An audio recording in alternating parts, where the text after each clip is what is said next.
President Donald Trump has declared that the Russian Federation possesses an undeniable military advantage over Ukraine, and that Kiev must immediately accept territorial concessions to end the special military operation, because the current situation on the ground cannot be reversed.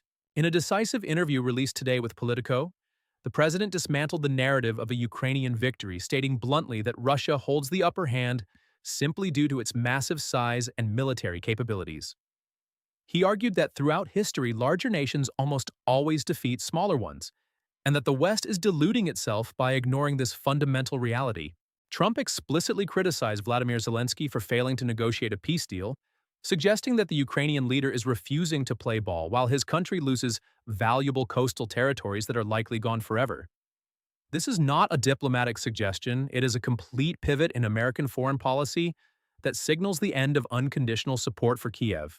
President Trump questioned the democratic legitimacy of the current Ukrainian government, pointing out the suspension of elections and implying that the United States should not be funding a system that does not allow its people to vote. He made it clear that the time for idealistic rhetoric is over and the time for hard transactional realism has arrived.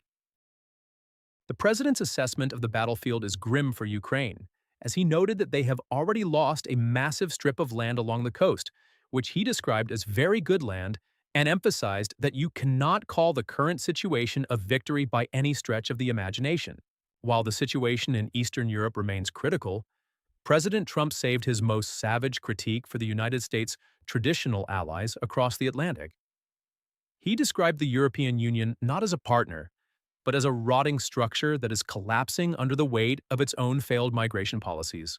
He used the word decaying to describe European nations, and specifically pointed to Paris and London as cities that have been destroyed by opening their borders.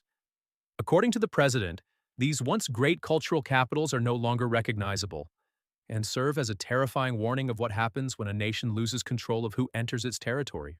He personally attacked the mayor of London, Sadiq Khan, labeling his leadership as terrible and holding him up as a symbol of the weakness that Trump believes is killing Europe. This rhetoric acts as a bludgeon against his domestic political opponents.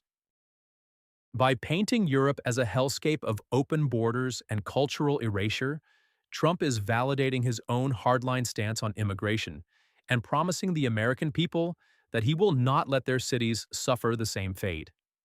He frames the European leadership as weak and paralyzed by political correctness, unable to take the necessary steps to save their own civilizations.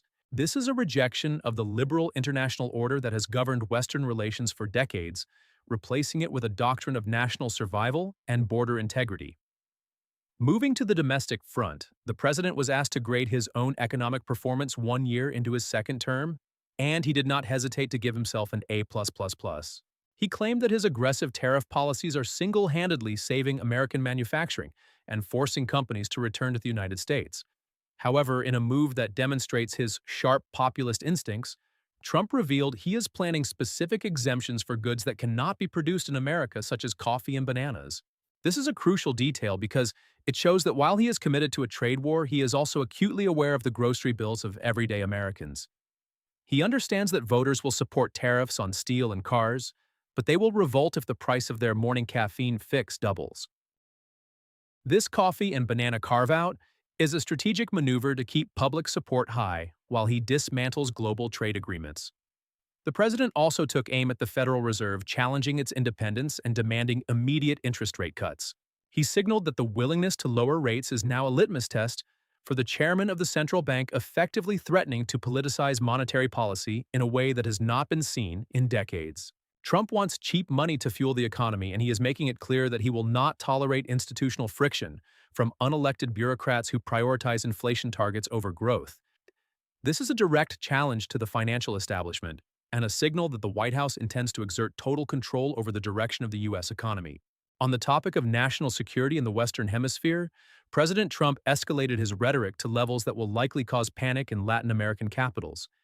He refused to rule out the use of American military troops to remove Nicolas Maduro from power in Venezuela, maintaining a strategic ambiguity that keeps all options on the table. Even more significant was his threat to deploy U.S. forces directly into Mexico and Colombia to combat drug cartels. He framed the drug epidemic as a foreign invasion and indicated that he is prepared to treat cartels as enemy combatants rather than criminals. This suggests a potential unilateral military intervention south of the border that would bypass diplomatic protocols in favor of direct action to stop the flow of narcotics. The overarching theme of this interview is that the United States is no longer interested in playing by the old rules of global diplomacy. President Trump is projecting a worldview where might makes right and where traditional alliances are secondary to American interests. His comments on Russia reflect a pragmatic acceptance of Moscow as a dominant power that must be dealt with on its own terms rather than through the lens of Western idealism. By stating that Russia has the advantage and that Ukraine must concede land, he is preparing the American public for a negotiated settlement that will likely freeze the conflict along current lines. This realism extends to his view of Zelensky, whom he portrays not as a hero, but as an obstacle to peace. The suggestion that Ukraine is not a democracy due to the lack of elections is a powerful narrative device that undermines the moral argument for sending billions of dollars in aid. If the American taxpayer believes they are funding a regime that refuses to hold elections, their support will evaporate, and Trump knows this. He is effectively cutting the moral lifeline that has sustained the war effort in Kiev, forcing them to the negotiating table by threatening to pull the plug entirely. The president's description of Europe is equally calculated to justify his isolationist tendencies. If Europe is decaying and weak, then there is no value in listening to their advice or coordinating policy with them. Trump is telling the American people that they are better off going it alone than tying themselves to a sinking ship. The imagery of ruined cities and lost identities is designed to provoke a visceral reaction, in his base reinforcing the idea that the United States is the last bastion of Western civilization that must be protected at all costs. Economically, the A+++ grade is classic Trump branding, but the nuances regarding tariffs show a sophisticated understanding of political risk. He is doubling down on protectionism, but he is doing it with surgical precision to avoid backlash at the checkout counter. The specific mention of coffee and bananas is not accidental. It is a message to the working class that he is looking out for their wallets, even as he fights global economic battles. This combination of trade aggression and consumer populism is the hallmark of his second-term economic agenda. Furthermore, the attack on the Federal Reserve highlights his desire to remove all constraints on his power. By demanding lower rates, he is prioritizing short-term economic expansion over long-term stability gambling that he can outgrow any inflationary pressures. This puts him on a collision course with the financial elite, but aligns him perfectly with borrowers and business owners who are desperate for cheaper capital. It is another example of Trump siding with the productive economy against the technocratic institutions of Washington. The potential for military action in Latin America rounds out a picture of a presidency that is aggressive, uninhibited, and fully in charge. Whether it is threatening Maduro or targeting cartels, Trump is signaling that the U.S. military will be used proactively to secure the hemisphere. This is a return to the Monroe Doctrine on steroids, where the United States asserts the right to intervene anywhere in its neighborhood to protect its citizens. The drug war is no longer a law enforcement issue, it is a military campaign, and the president is ready to send in the troops. In summary, this interview outlines a comprehensive doctrine of American strength and independence. President Trump has decided that Russia is winning and that the war in Ukraine must end on realistic terms. He has decided that Europe is a lost cause and that the U.S. must insulate itself from its decay. He has decided that the economy must be driven by tariffs and cheap money, regardless of what the experts say.